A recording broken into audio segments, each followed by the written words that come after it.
जिंदगी कैसी है पहेली, हाय कभी ये हंसाए कभी ये रुलाए।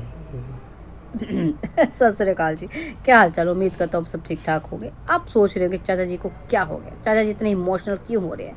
भाई ये इमोशनल नहीं है, ये ज़िंदगी का सच है। और पहले के गाने ऐसे बनते थे ज़िंदगी का तथार्थ तथ कट के रख देते थे ना। तो ऐसे कुछ गाना भी ज़िंदगी का कोई पता नहीं कब हंसाती है, कब हम दूसरों को देख के हंसते हैं, है ना, खिलखिलाते हैं, और कब दूसरे पल ज़िंदगी हमें रुला देती है और दूसरे हमें देख के हंसते हैं। और वैसे है भी लोग आजकल जो है ना, जितना दूसरों के दुखों से दुखी नहीं होते हैं जितना उनकी खुशियों से दुखी होते हैं जी। सच है ये। ऐसे कुछ कर रहा है ये डीजे टब्बर भी है। बात कर रहा हूँ मैं छोटी कलंकनी, सबके बारे में बात करूँगा, लेकिन आज थोड़ा छोटी कलंकनी के बारे में बात करूँगा और उसके कागजी पते के बारे में बात करूँगा, है ना। तो भाई छोटी कलंकनी बोल रही है कि भाई सब निकल गए, turning point of my life, कुछ ऐसा टाइटल डाला है। तो सब निकल तो नहीं गए छोटी पूतना, पर जल्द ही सब निकल जाएंगे, है ना। और ज़िंदगी में एक ऐसा मोड़ आएगा तुम्हारी ज़िंदगी में, मतलब तुम ऐसे मोड़ पे खड़ी होगी जहाँ सिर्फ तुम खड़ी होगी, पीछे सिर्फ यादें ही यादें होंगी। वो वक्त ऐसा होगा जब सुधारने का मौका नहीं होगा, सिर्फ पछताने का वक्त होगा, है ना। चलिए, मैं ऐसा नहीं कहता हूँ कि भाई डोमेस्टिक वायलेंस झेलो तुम, कोई औरतें, है ना, तड़पो, ऐसे घुट घुट के जियो, लेकिन ये छोटी मोटी बातें उनको बड़ा बना के, है ना, और दूसरे अपनी जो तुम्हारी मतलब प्रायोरिटी होना चाहिए, तुम्हारे जिगर का टुकड़ा होना चाहिए, है ना, उसको तुम हथियार बनाओ सिर्फ इसलिए ताकि दूसरे को तुम परेशान कर सको, उससे बदला ले सको। इससे घटिया ज़्यादा पंथी कुछ हो नहीं सकती, है ना।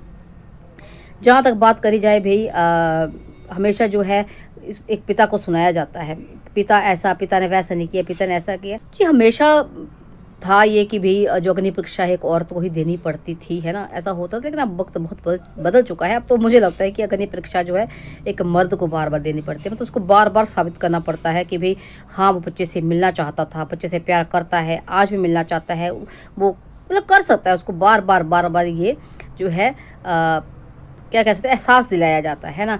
और एक बच्चे को हथियार बना के उसको तड़पाया जा रहा है, जो उसको राइट्स मिल चुके हैं मिलने के, उसके बावजूद वो बच्चे से मिल नहीं पा रहा है। तो ये कब तक ऐसा होगा भाई। मैं सच बताऊँ ना, आपको शायद कुछ लोग मेरी इस बात से सहमत नहीं होंगे या कुछ होंगे भी। मुझे लगता है भी ठीक है, ऐसा नहीं है कि बच्चे से बाप का जो है रिश्ता ख़त्म हो जाएगा, जो इमोशंस ख़त्म हो जाएंगे, लेकिन अब मेरे को लगता है कि भाई अंकुश को मूव ऑन करना चाहिए, इस बंदी को दिखा देना चाहिए। मतलब कहते हैं ना कि भाई किसी भी इंसान को इतना मत परेशान करो, इतना मत दर्द दो कि उसको वो दर्द सहने की आदत बन जाए, वो आदी हो जाए, उसको फ़र्क ही ना पड़े, है ना। इमोशनल होने का मतलब इमोशंस में बहने से इसको मतलब बहे ना, है ना। आप समझ रहे हो ना मैं क्या कह रहा हूँ। तो ऐसे जो ये बंदी बार बार इसको टॉर्चर कर रही है ना, तो ऐसा ना हो कि एक टाइम ऐसा हो कि ये जो बंदा है अंकुश है, ये इमोशनल लेस हो जाए, इसको फ़र्क ही ना पड़े भाई कोई मिल रहा है नहीं मिल पा रहा है। देखो, पत्नी की तरफ से तो मुझे लगता नहीं कि इमोशंस कोई रहे, जिस तरह से इसने इतना हद मचा रखी है, मुझे लगता नहीं अब कोई उसके मन में कोई इमोशंस होंगे। लेकिन ये ना हो कि बच्चे के प्रति भी, है ना, वैसे प्यार ख़त्म नहीं होता, लेकिन होता ना भी, जब नहीं मिल पा रहे, इतने साल हो गए, दूरी है, तो कहीं ना कहीं मतलब प्रैक्टिकल वाली बात है भाई। अब इमोशनल होकर सोचोगे तो अलग होगा, लेकिन प्रैक्टिकल ये होता है कि लगाव ख़त्म हो जाता है। तो ऐसा जब वक्त आएगा ना, तो इस बंदी को क्या रहेगा फिर, कि कौन सा हथियार से इस बंदे को तड़पाएगी, तो परेशान करेगी, जब तेरा हथियार ही किसी काम का नहीं रहेगा, है। इसलिए मैं कह रहा हूँ भाई, अब ये बंदा जो है कुछ उसको मूव ऑन करना चाहिए। ये मैं ये नहीं कह रहा कि जो अपने हक हैं उसको छोड़ देना चाहिए, बच्चा इसका था, इसका है और इसका ही रहेगा। लेकिन ऐसा नहीं कि ज़िंदगी की अगर नई शुरुआत करेगा तो बच्चे से रिश्ता ख़त्म हो जाएगा। लेकिन जीवन साथी के तौर पर मुझे नहीं लगता ये जो बंदी है अब उसकी लाइफ में जाने जोगी रही है ना, मुझे लगता नहीं काबिल है। और सुधरने के आसार मुझे अब नहीं लग रहे हैं भाई, मुझे नहीं लगता। जो औरत कहते हैं ना, इतनी मतलब इतनी आगे बढ़ चुकी है, ये अब बंदी आगे बढ़ चुकी है। और देखिए ना, अब आज भी ये गई, मतलब कहाँ गई, अभी घूमने गई है और उसकी ज़िंदगी का टर्निंग पॉइंट हो गया। मतलब घूमना फिरना कैसे किसी ज़िंदगी का टर्निंग पॉइंट हो सकता है समझ में नहीं आता। और खुशी, आप चेहरे पे उसकी खुशी देख रहे हैं, क्या लगता है आपको वो घूमने फिरने की खुशी है? नहीं, वो खुशी है उस जीत की। उसको जो लग रहा है ना कि उसने भाई एक फ़तेह हासिल कर ली है, कि इस बार भी एक पिता को अपने बच्चे से नहीं मिलने दिया, तो उसको लग रहा है कि उसने कितनी बड़ी फ़तेह हासिल कर ली, कितनी बड़ी जीत हासिल करी। हालांकि ये उसकी ज़िंदगी की सबसे बड़ी हार है। हार है। आज तू एक पिता को अपने बच्चे से अलग रख रही है, एक बच्चे को अपने पिता से अलग रख रही है, और कहीं ना कहीं तूने एक माँ को भी अपने बेटे से अलग करने की कोशिश की थी। तो मूर्ख बंदी ये, तू इतना सोच, तू भी माँ है, तेरा भी बच्चा है जिसके तूने हथियार बना के रखा हुआ है ना, या जिसके लिए तू कहती मैं जी रही हूँ, तो कल उस जगह तू भी खड़ी हो सकती है ना। वक्त अभी टाइम है, लेकिन आएगा तो जब वो बच्चा जो अंकुश की जगह खड़ा होगा और तू उसकी माँ की जगह खड़ी होगी, तब अगर तेरे जैसी बंदी उसकी ज़िंदगी में आ गई तो सोच तेरा क्या हाल होगा।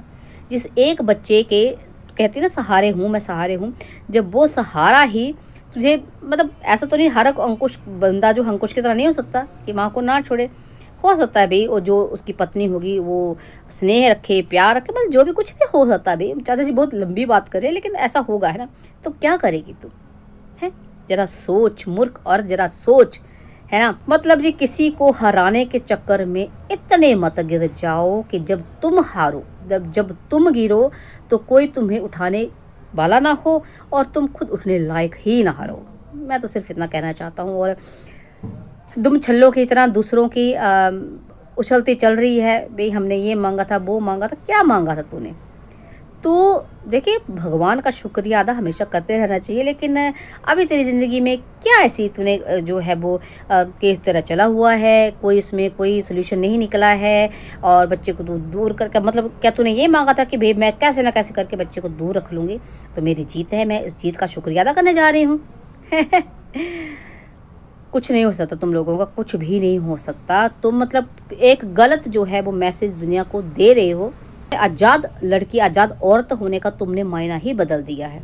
आज़ादी का मतलब बिल्कुल ये नहीं होता कि तुम इंडिपेंडेंट हो, अपने पे डिपेंड हो, तो हर रिश्ता नाता भूल जाओ और अपनी मर्जी से सब कुछ करो, है ना। ऐसा कुछ करो जो शायद नहीं करना चाहिए, जो गलत है, बिल्कुल गलत है। खैर चलिए जी भाई, चाचा जी को आज इतना ही करना था। कुछ चाचा जी इमोशनल हो गए हैं। आई होप आपको समझ में आ रही होगी बात, मैं क्यों इमोशनल हुआ हूँ। देखिए, और तो ये नहीं कि मैं मर्द हूँ तो मैं मर्दों के बारे में सोचूंगा, ऐसे नहीं है ना। मैं भाई, औरत मेरी जो पत्नी, धर्म पत्नी है, मैं उसके बारे में सोचता हूँ। मेरी माँ भी औरत है, मेरी बहन भी औरत है ना, उनके बारे में भी सोचता हूँ। लेकिन कहते हैं ना, नदी और नारी जब अपनी सीमाएं लांघ देती है ना, तो हर तरफ तबाही ही तबाही करती हैं।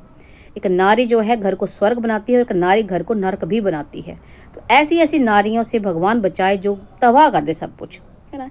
चलिए मिलता हूँ नेक्स्ट वीडियो में। मैं मिलता हूँ या दादी मतलब बहन जी आती हैं, दादी को बुरा लगता है मैं दादी बोलता हूँ, तो ऐसे ही आपको इनकी गलत गलत चीज़ें दिखाते रहेंगे, है ना। कि कभी भी ऐसे ऐसे लोगों के इन्फ्लुएंस में ना आप पाएँ, जो ज़िंदगी का मतलब जिन्होंने अपनी ही ज़िंदगी की झंड कर रखी है, वो आपकी भी ज़िंदगी झंड कर देंगे अगर आप इनकी बातों में आएंगे। तो छलावा इस छलावे में बिल्कुल ना आए, क्योंकि अंदर से ये कितने हारे हुए इंसान है ना, ये इनको शायद खुद भी नहीं पता है। तो इनके इन्फ्लुएंस में आएंगे तो आप भी ज़िंदगी में सिर्फ हार ही पाओगे, है ना। और अगर ऐसी जीत भी मिल जाती है, जिस जीत को मनाने वाला फिर आपके पास कोई हो ही ना, तो उस जीत का भी क्या फ़ायदा। चलिए मिलता हूँ नेक्स्ट वीडियो में, तब तक के लिए बाय बाय, टेक केयर, सत श्री अकाल जी।